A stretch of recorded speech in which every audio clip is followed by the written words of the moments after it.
Baik, Tribuners, saya saat ini Lia sedang berada di Masjid Darus Said, Kecamatan Ilir Timur 3, lokasi tempat digelarnya sholat gaib oleh pemerintah Kota Palembang bersama masyarakat. Saat ini Wali Kota Palembang sedang melakukan sholat sunnah sebelum melakukan sholat gaib. Setelah ini akan dilaksanakan.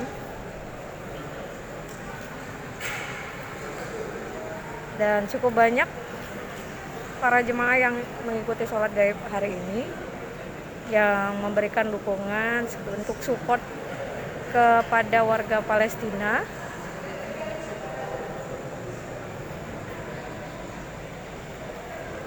Namun meski total jemaah juga cukup banyak, untuk penerapan protokol kesehatan juga dilakukan dengan melaksanakan sholat secara berjamaah dan berjarak.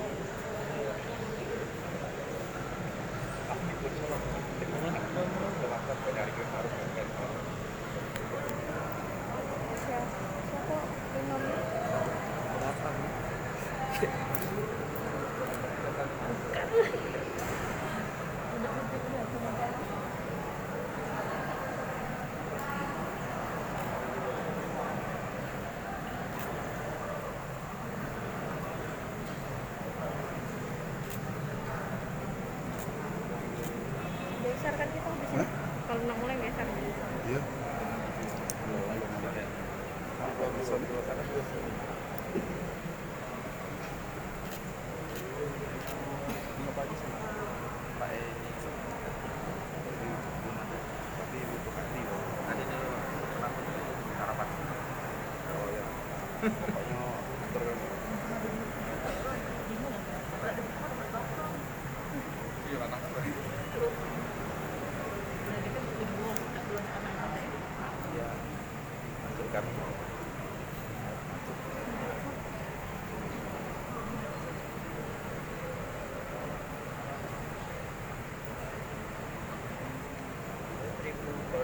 Between 3 4 6